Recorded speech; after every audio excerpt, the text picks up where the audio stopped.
is 20 seconds. 15 seconds.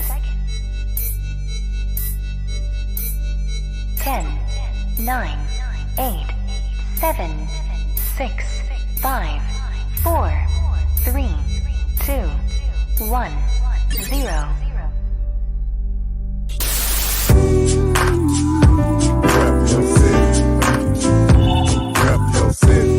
Okay. Rap your city. Let me see the mic. Rap your city. Give me the mic. Rap your city. I got you. Rap your city. I'm gonna tell you about mine. Rap your city. It's time for us to go live, so rep your city. I really would appreciate if y'all roll with me. Feeling this music cause it makes me wanna step. And if you don't want it to, then you lying to yourself. Cause every time we party, we gon' have fun. I don't know about you, but I'ma rep where I'm from. Rap your city. Okay. Rap your city. Let me see the mic. Rap your city. Give me the mic. Rap your city.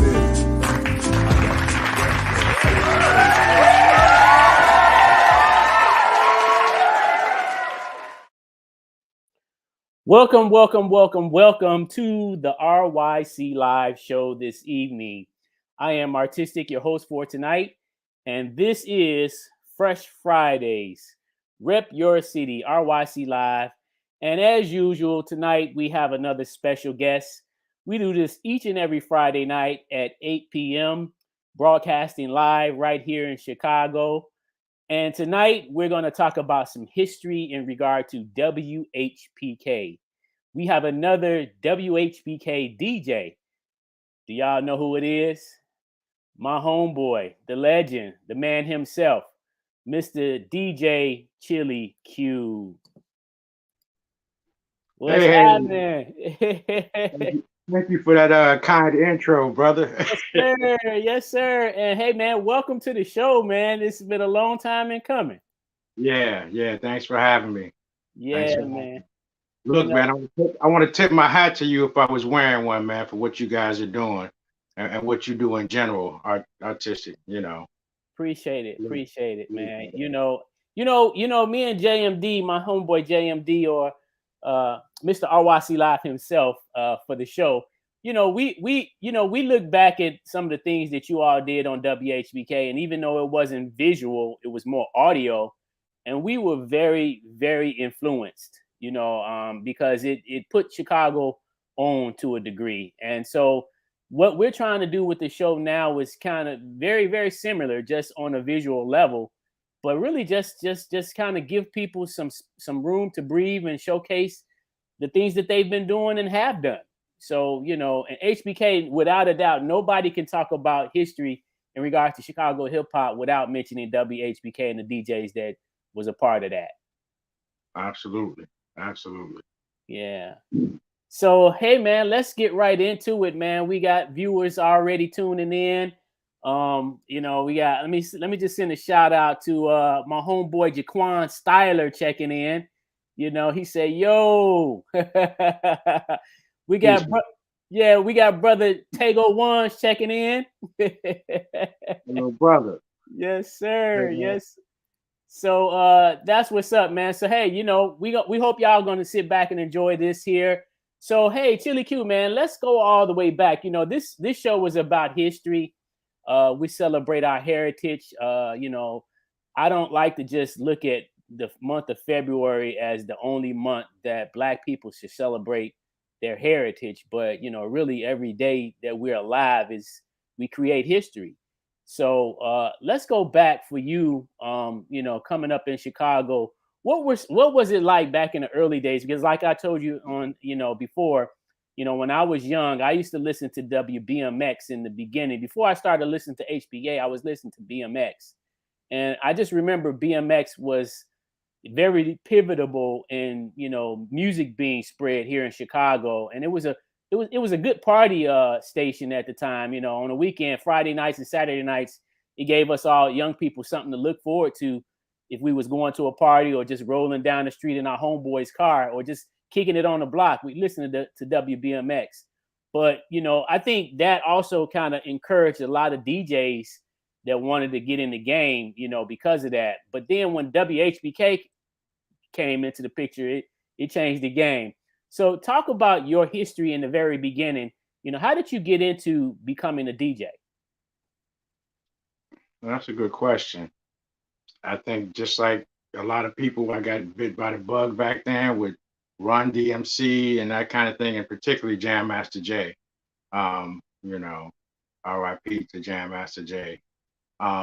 So wanting to get in, wanting to be a DJ, wanting to scratch and do all those things, beat juggle and that kind of stuff. So I got into DJing for that reason. I was able to get turntables and equipment, and like everybody else, man, I was in my basement, with whatever records I could find at the time, doing my thing, and and that's how I ended up coming to WHPK, as a matter of fact. So shout out to POP. So we had so look, matter of fact, there's a 12-inch out there. We had a rap group, me and POP. It was called NSYNC, before NSYNC now, right? Before Wow. whoever the other guys are, right? But that was the name of our group. And we pressed a demo. And well, you know what? Before then, I think before we pressed it, we took it down to HPK, and Ken was on it, and played it and shouted out some nice kudos, and we went from there. So yeah, that's how I started as a DJ, official DJ Chili Q. Nice. Now can you tell the viewers, because I think some people have mixed views in regard to what a DJ actually does. And I know the game has changed over the years because of technology and the time period. But during the 80s, what was the job of an actual DJ, whether you was on the radio or whether you was just a party DJ or a house DJ or whatever, you played at home? What was the description of what a DJ was supposed to do? Well, number one, there weren't any hip hop DJs then or rap DJs then. You mentioned BMX. Chicago had its own music scene with house music, and BMX was the only station, the only major station really playing house music. I don't think GCI was doing the same thing on the weekends. And you mentioned BMX, that you have to be a certain age, because remember, what was it, like maybe 89? BMX flipped the switch and they became V103. Right. So right. And they ran those promos, absolutely no rap, so right. Yeah. So it was different back then, it was different back then. So it wasn't anything organized. It wasn't anything set up as far as if you were into rap. Everything was house. House dominated the local scene. So we were really underground, and HPK not only gave me a voice, but gave a lot of people a voice or a place in the market where we could be heard. True. We got a couple more people checking in. I want to just highlight real quick. My homeboy Kingdom Rock is checking in. Says Chili Q was a judge at a contest we rocked at Navy Pier where Schoolie D was in the headline. Kingdom, what's up? Yeah, Kingdom was there. He's right. Yeah. Yes, sir. That's what's up. And then we got L1 checking in, Chicago legend. Say my man Chili Q, much love. What's up, yes, sir. Yes, sir. And we got our homeboy Mellow D checking in, says Chili Q. All the way from Atlanta. Yes, sir. That's my man. He was there. He got those. That's what's up. Yeah. That's the good thing about the internet, man. Everything we're talking about was before the internet, before the instant information age, so now, Mellow D is in Atlanta. Yes. I can see him, I can talk to him, we can keep up. It wasn't like that back then. Look, we're older than the internet, homie. Yeah. Some of the people of 2022, they don't know nothing about that. They can't understand it, man. They can't understand terrestrial radio. This is, WHPK, for people who don't know, was 100-watt college radio station, University of Chicago, but it's in close proximity to downtown and the South Side. So we got a lot of urban listeners. Remember, they had the projects then. So, man, I can remember times. So my show changed. I did the Saturday show. So I always did the Saturday show. But when we first started, it was like, I think it was 3 to 6 or something like that when the show first started. So look, guys would go down to the lake. That's when you can park at the lake for free in Chicago. Not like that anymore. Yes. But Yes. they would go to the lake, they would call a station and make requests, but it'd be a bunch of guys in cars with the radios on the station. So, you rocking the beach, you know. That was different times, man. I don't think they do radio like that anymore. You got satellite radio, not just terrestrial radio. You got the internet. That just changed the game. Yeah. So people Yeah. have access to whatever they want in terms of music or anything else. So I want to ask you, how did you come up with Chili Q? How did you come up with that as a moniker for your name? No special reason. So my name is Quentin. So that's where the Q comes from. Chili because I was good with the hands. Cold with it. How about that? That's what's up. That's what's Yeah. up. That's what's up. And when you first started on HBK, was you on the weekend or was you during the week? So I've always been on Saturday. Okay. And I started, it was roughly 1987. And I actually started with DJ Quick Hands. Shout out to Quick Hands. I don't know if you guys you did. Quick Hands was on the show, wasn't he? Yeah. We had them. Mm-hmm. Yeah. So we started out together in '87 and in '87, and then I think by '88 he stepped away and it was my show, Chili Q show. So Okay. Oh, we got our homeboy, Mr. RYC Live checking in. He says Chili. what's up, bro? Yeah, that's what's up. That's what's up.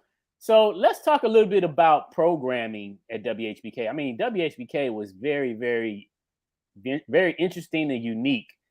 I actually have a folder right here of some of the playlists. And I wanted to actually get you to talk about the perspective of how you all played the music on your shows, and particularly, for the rap show. So we had 3 rap shows: Wednesday, Friday, and Saturday, right? And number one, for people who may not know HBK, we played uncensored music. So when NWA came out with "Fuck the Police," we played it just like that. And the internet, it's not so shocking now with the internet because you can hear anything you want. But terrestrial radio in the '80s, it was something. We had to do disclaimers. But as far as selecting the programming and music for the show, there was nothing to program originally. We got records where we could find them, and to the point where, well, we had stores like Secondhand Tunes in Hyde Park. And shout out to Mark Callahan. He was the manager over at Secondhand Tunes, used to hook us up. So we find records where we could until it reached a point where it started to hit, and then we started getting promos. Then you're getting a stack of records, every week. So you have to weed through them and put your ear to them and, see what sounded good to play. So it was no official programming. Everybody kind of did their own show. And I think we shared those. So you said you had the playlist. Mm-hmm. We looked at each other's playlists, some more than others, but so we kind of played some of the same things. But it was a request show too. So Ken would play something if he plays something very old at a time when there was new music out. It's not like programming now. You don't hear anybody mixing old music and current music. So there was no real playlist. We pulled our own records and kind of played from our own ear and perspective. Okay. Did you all at some point kind of highlight some of the songs and play them a little heavier in rotation based on the request of people calling in wanting to hear them? That's what it was. It was, the rotation, if you call it rotation, the plays was based on requests, Mm-hmm.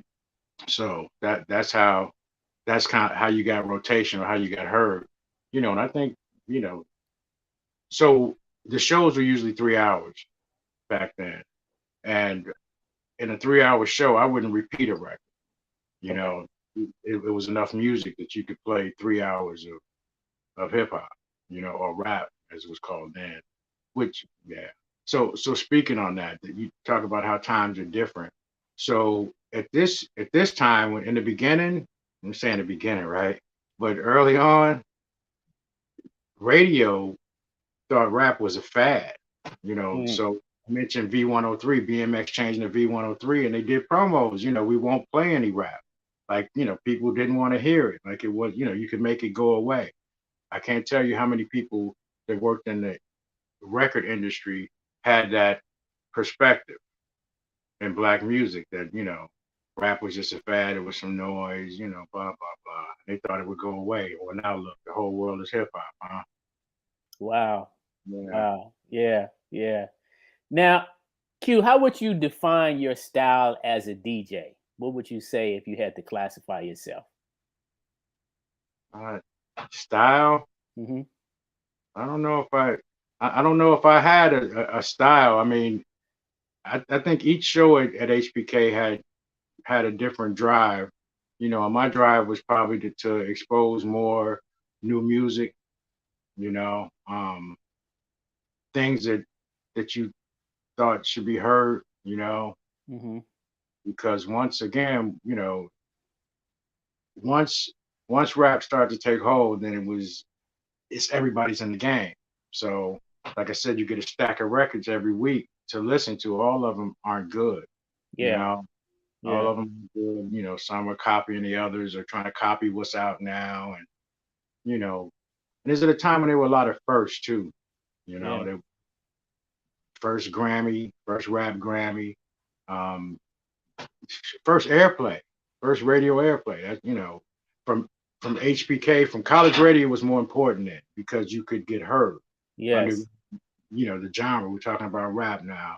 Rap could get heard there. Yeah. So once it started to take off and commercial stations got involved, I think that kind of lessened the impact of college radio. And then here comes the internet, but now imagine if HPK was streaming back then. Right. You know, Right. imagine if we were streaming back then. So Yeah. Yeah. Yeah. I remember on numerous occasions I used to call in to try to, make a request or send a shout out to, somebody around the way. And man, I would just get the busy signal, and I'd be like, oh man, and I hang up, try to call again, and I'm like, man, man, I can't get through. mhm. Yeah, but people would have long conversations that was what it was too, that was information. That was the other part of the information. Yeah. You get through, you want to talk about whatever it is you're hearing, or how can you get this or that. Because again, early on with independent, because the major labels weren't putting rap out. It started from the underground, right? So independent records would come out, we'd play them, and people would go to the record stores to ask for these records. And the retailers had no idea, where this is coming from. And for that reason, we ended up establishing relationships with retailers, George Daniels, Ray Barney, the one stops, the record stores. So they know a record, there are no more record stores, right? Yeah. Right. Yeah. So that's how. So for people who don't know what record stores are, that's how you got music in the past. You would buy vinyl, cassettes, and then came CDs, right? Right. It was Right. no CDs. It was no CDs in the beginning. Yeah. Yeah. The, Yeah. the record stores today are far and few. You got to really hunt But down there's to find. specialty stores now. Yeah. There's specialty stores. There used to be chains of record Yeah. stores. Yep. Yeah. Mm-hmm. Mm-hmm. The whole industry that's gone now is definitely shrunken. Yeah. Let's see So here. Let's see here. Kingdom sent us another comment here. Comments are coming in, man. It's hard to keep up with these comments coming in here. Let's see. Kingdom say Chili had the hardest show to get your music played. He made us as artists run a gauntlet of obstacles. LOL. Yeah. So now you said that every DJ had basically you had the parameter of making how you wanted your particular show to go, right? Absolutely. Yeah. So like the drops that were in my show, you would hear Chili Q. That kind of those are my guys from Columbia College that did my drops. They were the house DJs over there, Right. with my college buddies. So Dr. Feelgood and Bob the bus driver, shout out to them. Bob, R.I.P. But Okay. they did those drops, and we did them in the studio at Columbia College. So yeah, that was for my show. That That's was what's from we had that's to. what's up. It wasn't a radio station like that. There was no production facility that you could go in and make drops and do all the things associated with radio. We had to kind of do as we could, when we could, how we could. That's what's up. That's what's up. Speaking of which, I wanted to play a little short clip for the viewers. Well, it's not a video clip. It's just an audio clip from one of your shows from back in 1989. And this is actually one of the drops that you had. So Okay. let's let the viewers take a listen real quick and go back real quick to 1989. Old, new, or whatever. My number, 702. Hold on one second. Let's see. There we go.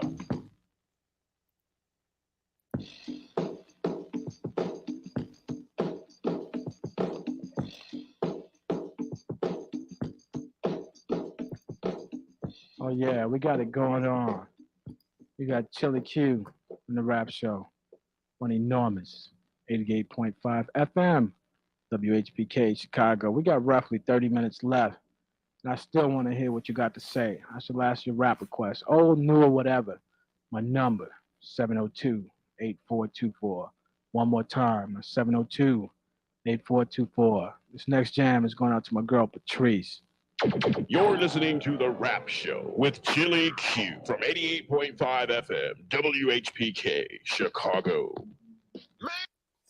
Yeah. Right. We did those spots at Columbia, right? Nice. It was kind of cool too to hear during the shows back then of the various drops, because everybody that had their show had different drops, and it was cool to even hear some of the mainstream artists do drops for us here in Chicago. Yeah. Do you remember my NWA house music drop? Yes. Yeah. Matter of fact, let me see. Yeah, look. This was what I wanted to show everybody, that if you didn't listen to Chili Q's show back then, this is what he used to say. Absolutely. And then you used to say positively, no house people allowed. Yeah.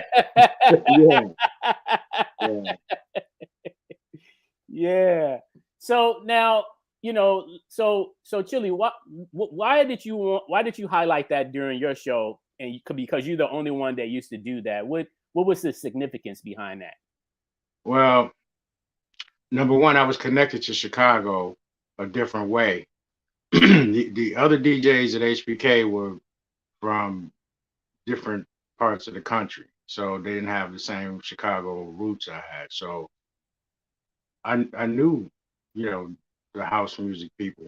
House music started from DJs, because DJs were, you mentioned BMX, they were playing them on the radio, they were playing their mixes, and they were playing other people's records, but they weren't really getting paid. So they figured out, as the technology came with drum machines and such, they started making their own records to play in those mixes so they could sell them and get paid, which was a smart thing. But it was all of Chicago was house music, all of Chicago, and I just, that wasn't my thing. I wasn't into that. So HBK was kind of our line in the sand, because you'd be surprised, people would call and ask for house records sometimes in the beginning. Oh wow. Yeah, so, or something close to it, something that wasn't in our format, we'll say, So that's kind of where that came from. And I had a wise ass friend who used to call and do that, pranking me, Craig Martin. he would call, play everybody, whatever that was. You know, I never thought about that, Q. I never thought as to because you know when you started saying that you made it a pattern of your show, and I never thought about people calling up asking for house music. I never had even imagined that. You know what Well, I'm that was saying? in the beginning. That was Yeah, in the beginning. Everybody's hearing it for the first time, trying to figure out what it is. What you say you'll play anything old or whatever. So you yeah, know, yeah, yeah. That's you know. interesting. That's And interesting. and you look at that time, man. So you know back then, the whole world is hip hop now. So the clothes we wear, think about the things we wore back then versus how people dress. You knew people who were hip hop back then because of the way they dressed, because they dressed different. Now the Yes, whole world dresses different. You know. yes, So we yes. stood out. We stood out. So you go to a house party or a house, whatever it is, and you dress with your Kango and the sweatsuit, whatever, sneakers, track shoes, whatever. That was different for that time. What were house people wearing? Riding boots.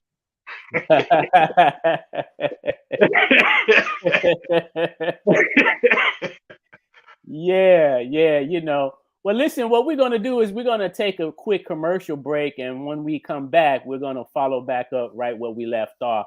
You are watching the RYC Live Show. This is Fresh Fridays. I'm your host, Artistic, and we got our special guest, Brother DJ Chili Q, on the set with us. And, you know, y'all keep watching and keep your sets tuned in, your TVs, or I'm sorry, your computers and your phones, whatever devices that you have tuned in, and we will be right back. Let's take a quick commercial break. This is the RYC Live Show.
Welcome back to the RYC Live Show this evening. I am Artistic, your host for tonight, and we're back. And so we want to just thank everyone for tuning in. We'd like to just say, if you haven't done so already, please do subscribe to our YouTube channel. You could go to our YouTube page. That's RYC Live on our YouTube channel and hit that subscribe button. You can follow us on Facebook and Instagram. On Facebook, we're under Rep Your City or RYC Live. And on Instagram, it's RYC Live Show on Instagram. So please do keep in tune with us. You know, this is for us, by us. And we just encourage everyone to continue to tune in with us and stay connected. So Chili, let's move forward a little bit and let's talk about 1988 when NWA comes to Chicago. Talk about how did that whole thing happen? Okay. Oh, good question. Good question. Okay, so here's how it happened. NWA, we broke NWA out of Chicago. And what happened was somebody went home at Christmas break in 87. And they came back from California. They went home to California. They came back and they brought us the single with Dope Man on it. Mm-hmm. So they brought us that single, and because there were so many students who were gone at the time, we were doing rap shows like from 12 to 6 all day, right? The student brought it down. We played it. People heard it, and again, we could play uncensored records, so we could play it like they recorded it, you know. So people heard it, and we got a good response. I said I rarely played records more than once. I played that record a whole bunch over that Christmas break or whatever it was, right? So you know, we knew it was a hot record. Fast forward to 88, we decided to do a show at the Regal Theater in Chicago. And that's the theater. Who was supposed to be rehabbing that? Jay-Z, then Kanye, something. Anyway, so it's on 79th Street in Chicago, the Regal. And at the time, like I said, it was a different time. The Regal did their own rap show with, I don't know, Lollipop Mike, and you know, they weren't shows that you would go to, right? Right. So this was actually the first independently promoted rap show at the Regal. And it was NWA, Big Daddy Kane, and Too Short, right? So that's what, because NWA was so hot, we decided to bring them here, you know, under the banner of HPK. Different times, man. It was a whole different time. So talking about bringing them to Chicago, NWA's from California, right? So you had one of the contracts, right? Who was that? GTI was the booking agency and General Talent International. But anyway, long story short, it was cheaper as a promoter for me to have them stay over a Saturday night and fly back on Sunday. The concert was on a Friday. They stayed in town the whole weekend. NWA and Too Short. Kane had another engagement, so he took off. But so they went town the whole weekend. So we did the show at the Regal. That Saturday, we kept the limo, and they were stars, man. They went to record stores, signing autographs and that kind of thing. And then we brought them down to HPK. And this is Too Short, Dre, and Eazy-E. They walk in HPK, and we start playing their music, and they all look around at the speakers like, man, this is the first time we heard our music played on the radio, So there's another salute for HPK. Yeah. This is actually just a copy, a photocopy of the contract here with Chili Q, and the date on this is September. Let's see here, September 16th, 1988. Mm-hmm. Yeah. So the show that was probably the date of the contract. The show was in October, but it was it was the same time that the Heartbreak Tour was in Chicago. They were at the UIC Pavilion. Remember, we were at the Regal. who does that? Who has a show with the, that's arguably the biggest tour that was going on, was the Heartbreak tour, but we had a different audience. Mhm. We had a different audience, and of course we sold it out, and it was a good show, and just different times, man. Different times. Like I said, they stayed in town the whole weekend. Who who would do that? They don't do that. So give us a little glimpse of what that was like, because obviously you wasn't just a DJ at HBK, but you are also a promoter.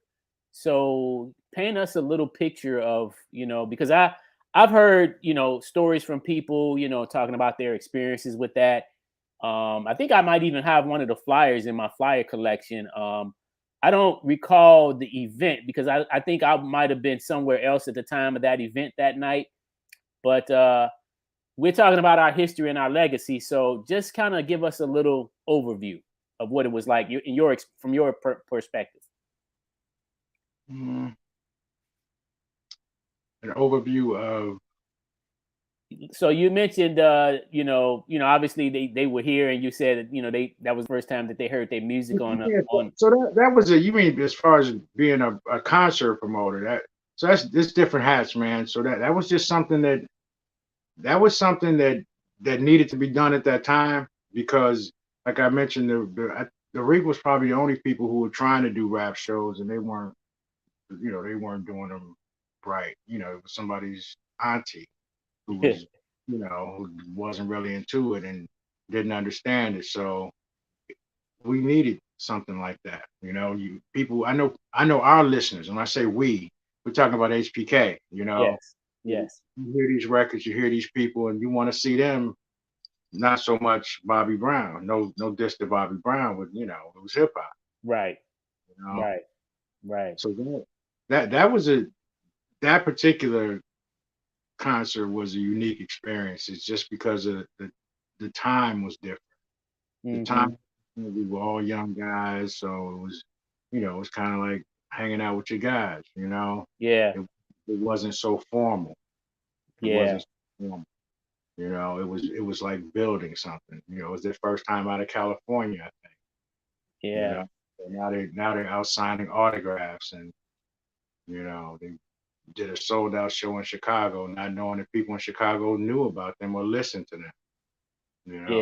Yeah. That's interesting. As a matter of fact, I know we have a picture, and I think it was from that time period of Too Short and Eazy-E at the museum. Yeah. It's a picture of Eazy-E and Too Short and my brother JMD, at the museum on the wall. Absolutely. Yeah. So you had access. You got to see these people, because in the beginning, people didn't know who was rapping, whether it was Ice Cube or Eazy-E. Okay. In the early NWA days, until they start to identify themselves, by name more, and they became more popular. But people on that first single, they didn't know if it was Eazy or Ice Cube or who was. So people wanted to see who it was, what it was. Yeah. There were no videos. Yeah. No video channel. Put that on the list. There was no video jukebox. Half of Chicago didn't have cable back then. Right. Right. Yeah. And I think that's another pivotal contribution in regard to HBK, because like you said, we just heard the music first before anything else, before we went to a concert, before we went or seen a video or any of that, and then later movies and stuff like that. But it was just the music. The first time I heard Rakim check out what the melody, my melody, I didn't even know who he was at the time, because he was new, at least, to the industry. And I just remember when it would come on HBK, we're like, doon, doon, doon, doon, doon, doon, doon, doon. And then he would come in, and this was a time when I was heavily into doing graffiti, and I would sit back and draw for that song every time I heard it. And then I would be like, who is this guy?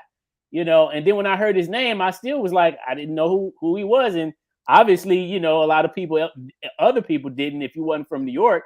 But then he became, as we know him today. But that's what drove it. That's what drove the industry to to where people are today, where they're getting boatloads of money. When Yeah. compared to Eric B and Rakim and the people who pioneered it, as they say now. Yeah. It's something to pioneer something. Right. Yeah. That's cool, man. That's real cool. So, so when you mentioned about going to the lakefront, I mean, I know in the summertime it was real nice on a nice day, when you could tune in to one of the rap shows. I used to go get cassettes by the pack, just so that I could try to record the show, because at one point we would just listen to the show, but then it got to be like, well, we wanted to hear it again. And then, like you said, we had to either, wait all the way into next week to hear a whole nother rap show. And that was kind of long. So then it was like, okay, you know what? I'm going to record the show. And then, I can listen to it several more times before the next one. Now we have to talk about this, about recording the shows or even hearing the show. People tell me all the time when I run into people, they tell me the things they used to do to get reception to listen to HPK. Have my sister hold it with this hand and a fork in that hand. I put foil on the antenna, whatever. I move stuff around, but people made it happen. People made it happen. They adjusted their radios to get that station, which was, it says something. Yeah, it did. Because you're right. We used to put, hangers, aluminum foil. Some of us would stick it out, because I was from 101st. So what I didn't know at the time of then, I didn't know what the wattage was. I just knew that from my neighborhood, it was real hard to get HPK. And some days it would be better than others. But all depending on that day, how it was picking up. Like you mentioned, you had to kind of move around to get a better reception sometime. And when you got that perfect spot, you was like, okay, now don't touch it. Leave it right there. Just keep it going. Yeah, So, and I guess for what I found out later, for those that lived closer to Hyde Park, they didn't have, problems like we did, because we were like, I grew up on 101st, so I was not in the Hyde Park area.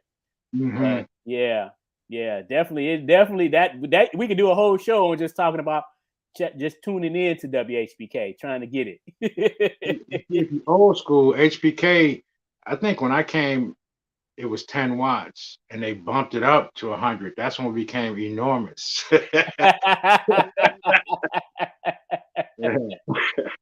Yeah.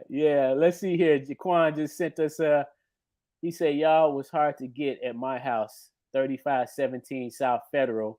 I was moving my box all over the house. Salute. Salute. Yeah. That's interesting. Yeah. So, now I know, like, when you talk about New York DJs and how they circulated the music, like, I would always hear people like DJ Red Alert, obviously Grandmaster Flash and Bambaataa and Kool Herc and some of the other DJs, even Kid Capri, when they began to start making tapes and circulating the tapes from some of the shows and just doing mixtapes and stuff like that. How could what would you say about us and how we differed from how we did things with the scene here in Chicago versus New York? Because obviously New York had their ways of doing it, but how would you describe how Chicago did it from your perspective? Well, you can't really compare Chicago to New York, because New York was the Mecca. That's where it all came from. That's where it originated from. So it was their thing. You mentioned some of the DJs. So in 1987, they had a thing called the New Music Seminar. I don't. You may remember that, right? I do. So I went to the New Music Seminar in '87. So I hooked up with Red Alert and Professor X, and so Mixmaster Ice from UTFO was already my guy. So hooked up with him out there. So we kind of got co-signed in that respect, early on. So we were connected. And look, Professor X, when he would, so this is the days of answering machines and beepers, right? When he would call and leave a message, he would say that this is protected by the red, the black, and the green with the key. Promise. Yeah. So there was a connection because then they would come here. Some of them would come with artists, or they would send music because they know we could get their music played here. So that's how it started. That's how they got out of New York. Wow. So, Wow. yeah. Yeah. So that's it. And as far as the scene here, it was all developing. Yeah. It was all, there was no, what club did you have to go to to listen to rap or hip hop in the 80s? Right. So there was no club. We did the HPK.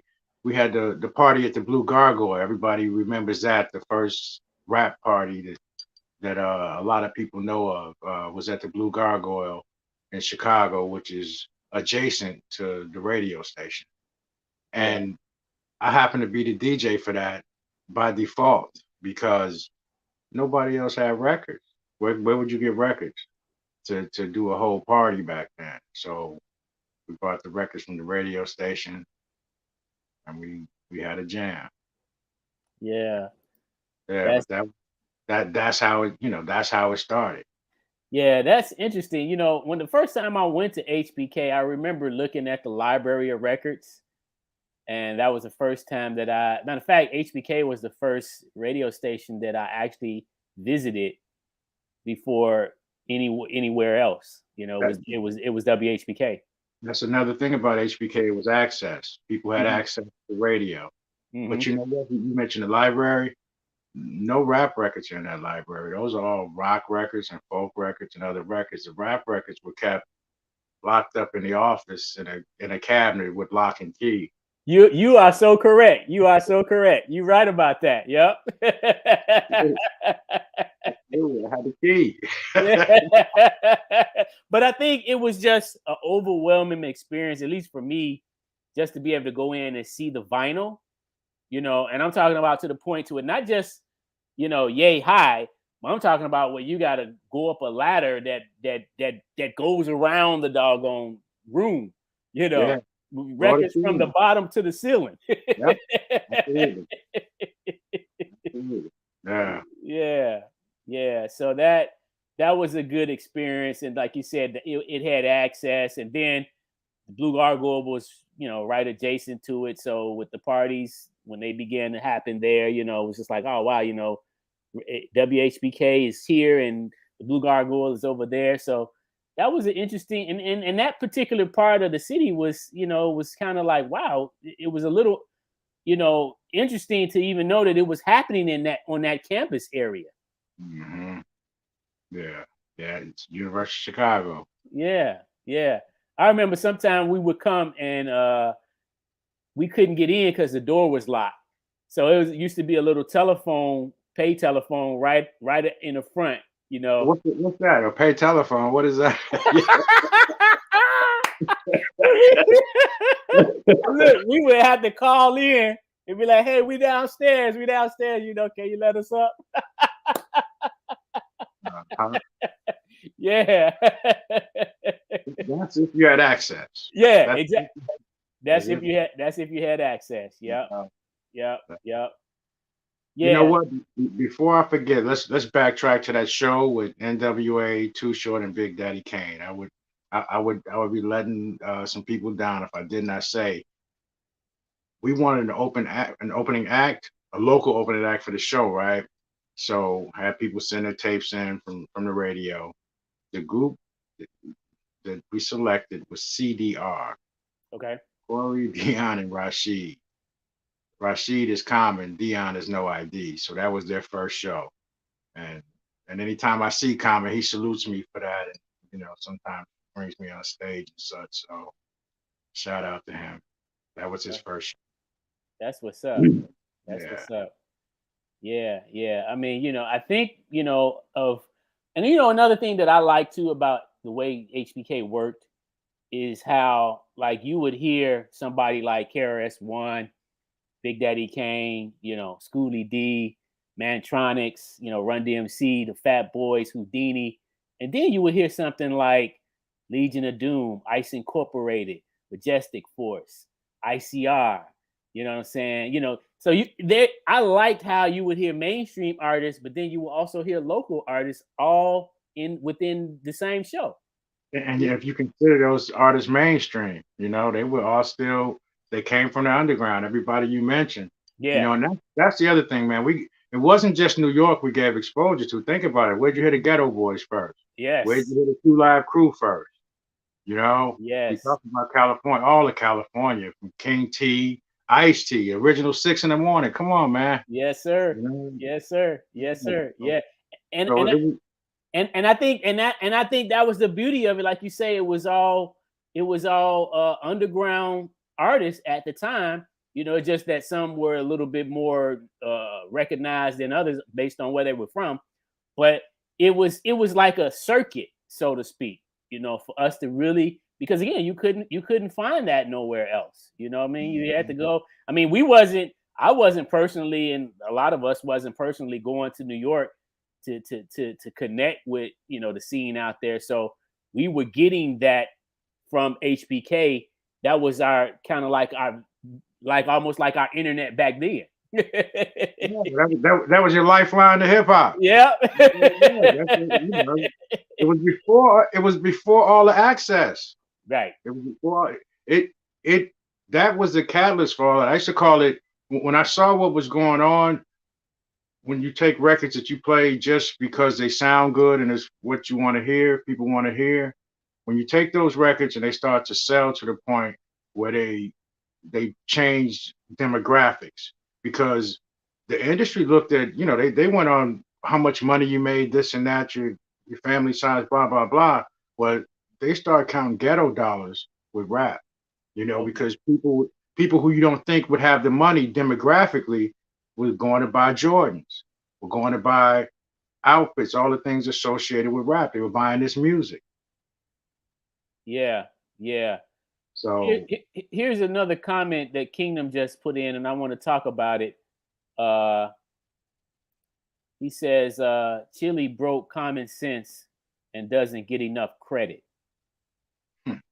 So Chili, how important was that for you, especially when it came to a Chicago artist that was trying to come through the pipeline?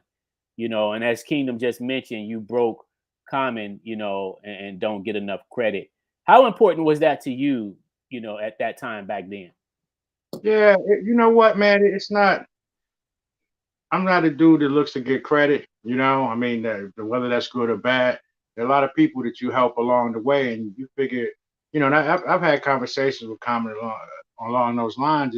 If whatever, however I impacted you, if that was a step in your way, then my work is done with that, right? Mm-hmm. But he wasn't always, like you said, he was common sense at first, and they had some other names in between that. So he was a work in progress to get to where he is. Right. And I'm proud of the brother, man. I'm happy to see it. Yeah. I'm happy to see it. Yeah. And look at how full circle things have come. 2019, my son graduated from Howard University. Common's daughter graduated in the same ceremony from Howard. So how about that? That is interesting. That is very nice. Right. How about that? Yeah. Yeah. And Kingdom has another comment here. He says, it's crazy to hear how you guys would play all those guys gangster rap, but I had to force JP to play anybody from the West Side. Yeah.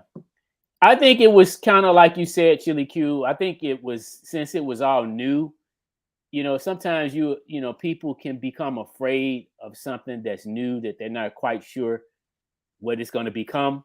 So they can kind of have a little fear. And I remember numerous of times that people would talk about rap as not being real music. Yep. They talked about graffiti not being real art, and they talked about the dance not being a real dance, with breaking. So, those elements all had a life of their own. And yet, as we were developing at the time, it was something to be frightened for a lot of people, because it was becoming and developing into what it is today. Yeah. And look at it now. Look at Jay-Z's a billionaire. Kanye's a billionaire. Yeah. Yeah, man. Now let me ask you, Chili Q, have you got a chance to watch the documentary about Kanye? No, I haven't. Yeah. Yeah, I read some comments, but Kanye's a little after me. I'm Common is, Common's my little brother in that regard. So I think Kanye's probably his little brother, Yeah, or yeah, yeah, or yeah. actually, I think No ID probably had more hands on with Kanye originally. I think I heard a story that he told once that his their mothers got together and his mother asked him to help Kanye. Hmm. So Hmm. I'm recalling that correct. Yeah. I hear this conversation come up a lot in regard to Chicago artists, and it can become a heavy conversation, but I want to direct it to you. Why do you think Chicago artists had such a hard time becoming, or making it, so to speak, as an artist coming out of Chicago? No house people allowed. You had house music, man. Think about it. Think about all the labels you had. DJ International and Tracks. That was the only thing that was left here making records. Uh-huh. They didn't put out any rap music. Right. It was all house music. So you had to. We already had a genre here that's established now. It was being established then. Right. It was a young genre then. House was a young genre like rap. Right. So that's that's the thing with Chicago. So look at the guys who have made it. They left Chicago. Mm-hmm. Mm-hmm. They left Chicago. Mm-hmm. But now let Um, me ask you this, and this is just just a thought. But do you think it could have been possible for artists here in Chicago to develop and create just like they did with the house, with DJ International and Tracks, the house labels. But do you think it might have been possible for rap artists, and their circuit or a circuit of friends to develop a label or of some sort for hip hop or for rappers to be able to come, just like they did in New York? Do you think that might have been possible to happen here in Chicago? it, it was no, No. no, no. Okay. I mean, we tried it. We Okay. tried it. I can tell you other stories about that with these same labels Okay. because they didn't understand the music. Okay. They didn't understand the music. They didn't know how to count the money yet. Okay. You see, the money wasn't there for them. They didn't know what kind of money these other people were making. Okay. Out of New York, the labels that were putting it out. And we didn't have any majors here. Those are independent labels anyway. Right. Some DJ, the majors left a long time ago, and they weren't looking to Chicago for talent.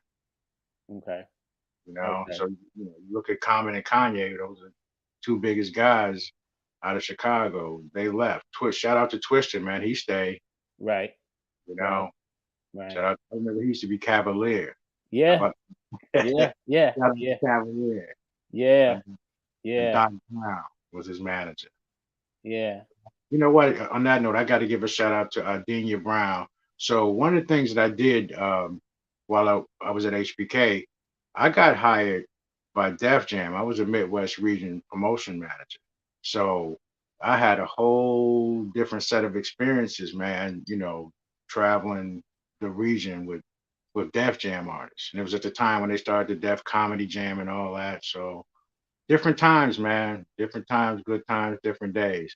They don't even promote music the same way now. Mm-hmm. Mm-hmm. Yeah. That's interesting, man. With the Def Jam connection, and I mean, I know it was a lot going on. I remember with the Source magazine when they had the regional report, and Jeff Watts or Dr. Groove was working with them, and Upsky was working with them, to kind of highlight and report hip hop activities that was happening here in Chicago. And then like you mentioned, or I think before we went on, you was talking about the Source band. Can you talk a bit more about that and your involvement with? Because Yeah. I actually met before I forget, I met EPMD at HPK one night, and and it might have been something that had to do with because the Source band was parked outside, but So that was they, it. yeah, and they were. I I think they were coming in and I was leaving out. And we kind of crossed paths right there at the staircase. And I was like, wow, EPMD is, and then we chatted it up and took some pictures. And like I say, when I went outside, I seen the Source van right outside. So what happened with that was I was working with Def Jam at the time, and they asked me to do it. I mean, this is Russell Simmons. The Source magazine was just trying to get established or whatever, so they went on this van tour all across the country. I was the Midwest regional, so I was with them all through the Midwest. It was a long summer. It was a long summer tour. But yeah, that's where you met them. Yeah. That's where you met them when we came to Chicago. But that was, so what was that? EPMD, Redman, DOS Effects, and K Solo. Yeah. And Craig Mack was one of the roadies. Oh, okay. That's what's up. As a matter of fact, yeah. So it just came to my mind. So EPMD. So I worked with Def Jam when EPMD split up. They were on the road with me somewhere. I want to say it was St. Louis when whatever happened at Parrish's house went down. That's where he got the call. He left. He left the tour, and EPMD split up after that. Wow. Yeah. Interesting. Yeah. They were a nice squad too. They had what was that? 2 versions, Chili Q. I remember it was the Hit Squad, and what was the other one? Oh, Eric had his own thing, and Parrish had his own thing. Okay, because I would get it kind of mixed up, but I know it was 2. I remember it was the Hit Squad, and there was something else, and they were kind of like the co-mingling together with it. But they were dope, man. They were dope, collectively. Yeah, good brothers, man. Good brothers. Good time. Redman is exactly like he is, man. I can only imagine.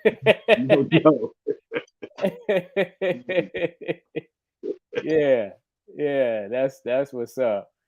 Yeah, man. Well, we going back to radio. You were talking about GCI, and what did you have? From your perspective, how did the rap show get started at WGCI? Okay, that's a loaded question.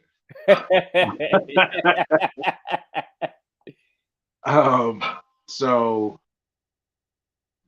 BMX was gone, and GCI was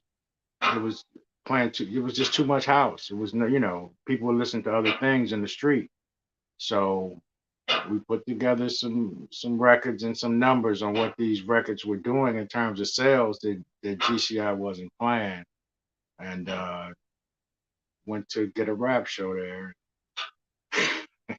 and they didn't want to pay. They didn't want to pay, so the intern ended up doing the rap show at the time. Doug Banks' intern was Ramon. Okay. So that's how the Rap Down was born. Wow. Do you think a lot of people at that time, before they started rap shows, obviously after HPK, do you think they were inspired by HPK? Maybe indirectly in that, we got it started, Yeah. We got it started. We got people's ears listening for that. Yeah.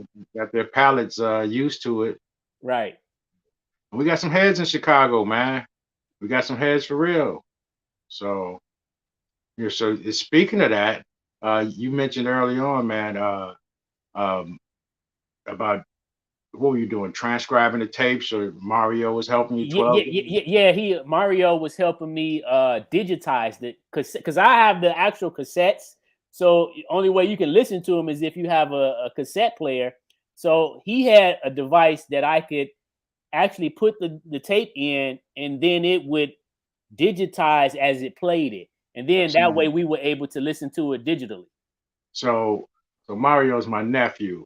Mario's parents were heads back in the day, and now look at Mario. Mario's he's the only rap DJ at HPK now, isn't he? Yeah. Well, he does the Friday show, and then you know, there's a Wednesday night show. So they still have actual rap shows on HPK today. See, they switched up, yeah, because at one point they had stopped at midnight. Yeah. The rap shows all started at midnight. So Yeah, exactly. I mean, it obviously it's not the same. It doesn't run the same length of time that it did back in the 80s. But I think Mario does his show on Fridays when he have it every 2 weeks or something like that. I believe it's from 10 to 12. all right, we got to get tuned in to that. Yeah. See, still doing it old school. Yeah. 12 gauge. Yeah. Oh wow, look at this here. Let me just read this real quick. The brother JMD, aka Mr. Club Banger, Mr. RYC Live, he say we don't have to like the original genres that was created here in Chicago, but we need to respect it. House, juke, trap, and stepping. Disco is the cousin of both hip hop and house music. Take Rob Bass, Jungle Brothers, Queen Latifah, Twin Hype, Cool Rock Steady, JMD, etc. People pretend to dislike house on the DL, but they know they liked it. They had no choice because that's what our parents listened to. Houses, I'd really disco with a drum beat in the back. DJs are not selective. So he got a long drawn out message there. But you know, I here's the thing, and I'm just gonna be honest. You know, and I know my brother JMD, he's a pioneer behind the hip house, but I didn't have anything against house people until they start disrespecting us. You know what I'm saying? And when we would go to the parties and we would, the house people wanted to do their thing with their dancing, and we wanted to do our thing with our dancing. And I would never forget it when them cats started booing because we had created a circle and we started breakdancing. And they was like, "Oh, get that out of here. Let's play it out. Get that out of here." We like, what? And ever since then, and they directed that towards us first. Now we was I can't remember where we was at, but we was in the same building trying to dance just like they was. And ever since then, we kind of had a little friction, hip hop and house. It was a little friction after that. But I do think that there should have been a period of time where we showed respect for each other. But everybody, when you're young, you feel fearless. You feel like you on top of the world, and nobody's better than you. But we come from a whole nother fabric, so we weren't trying to hear that at the time. It was different times, and it was two emerging genres. So, it's like you try to make country and blues, so it's house and rap could be considered opposites. Now, JMD is talking about they cross at some points with the beats, this and that, but it's different music, different count. House is that 4-count beat. Yeah. Over and over and over. And you respect house because it's what it came out of Chicago. I know a lot of the guys. I know Farley and Steve, and I know guys who made house music. So no disrespect. It's just not what I do. It's not my lane. Right. And they're free to have their lane. I don't cross over into that. Right. So that's all that was. Right. It's not a hate. We all have a preference. That is not preference. Yeah. Well, hey man, it's today it's 2022, and I definitely think we all are older now. I think we all have a better understanding. When you look back in hindsight, obviously you would say things could have been done a little differently. But I do think and today with some of the young guys coming up, it's even more of a challenge for them, because now we got music that's promoting a lot of violence. These young guys are trying to rap, but they're killing one another. They're gang banging. They're gang banging on records now, man. Yeah, that's the biggest difference. It's not so much fantasy anymore. These guys are really putting in that work. Yeah. And then they go on and rap about it, and so they're banging on wax. Yeah. Oh, we got Verbally Diseased checking in. Says WHPK.org. Hit listen Friday night rap show 10 p.m. to 3 a.m. Okay. Okay. All right. So yeah, man. Hey, I want to thank everyone for tuning in and checking in to hear our brother Chili Q. It's a privilege and an honor. We want to thank you too, Chili Q, for taking the time out to come on and speak with us a little about your contributions and your history. And we're gonna look forward to doing something else, another segment in the future. Because again, this show it's about our history and preserving our history and our legacy, and then archiving it. The people that are not able to tune in tonight, they'll be able to watch this later because we'll have it archived on our page, on our YouTube channel and on our Facebook page. And that way people can share it. If they're not sharing it tonight, they can share it at another time. And, people can just get a little glimpse of what it was like to listen to WHPK. And if they did listen to it, they can get this is kind of like a flashback for them. Good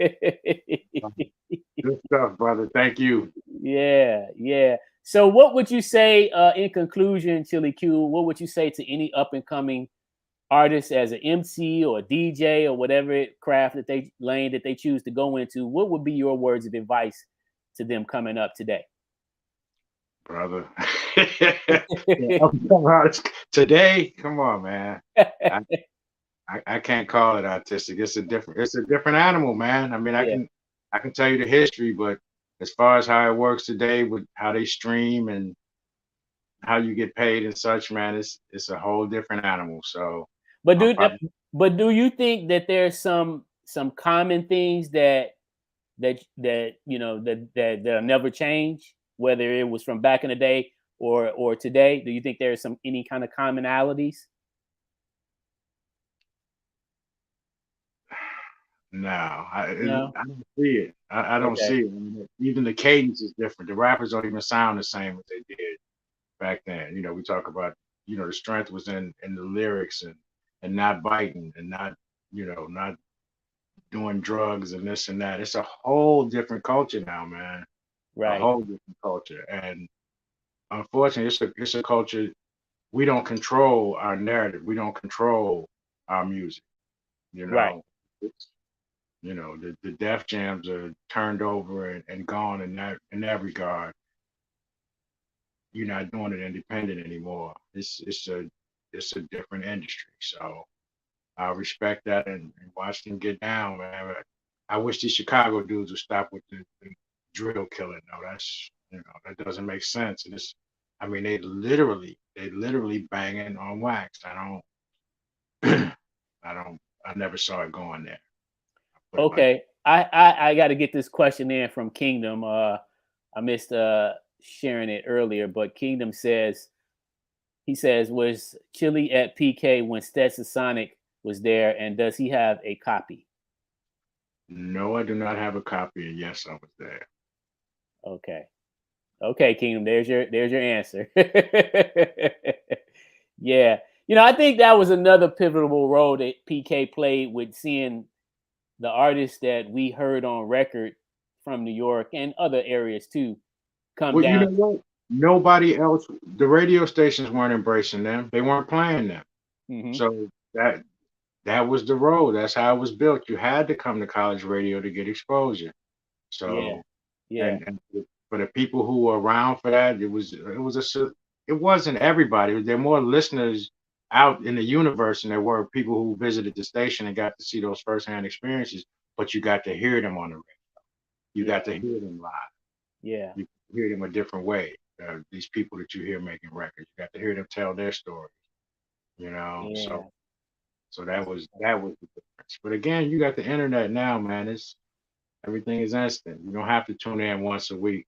Yeah. To get your fix, Right. Now, do you have any favorite story from HPK Chili over all the years that you were there? Like any from any of the people that came down, or just something that happened down at HPK that was most memorable for you? I got a funny story. So going back to that concert, right? This is that Saturday. We had been out, going to record stores. We had gone to HPK where they first heard their music play. So we're back at the hotel, and Dre and Easy want to go out now, right? Okay, so we're gonna go out. We're gonna go to Heroes. Who remembers Heroes?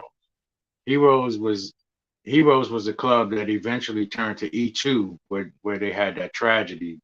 I think it was just the anniversary of that tragedy, where the people were killed at E2. But anyway, that was the club Heroes then.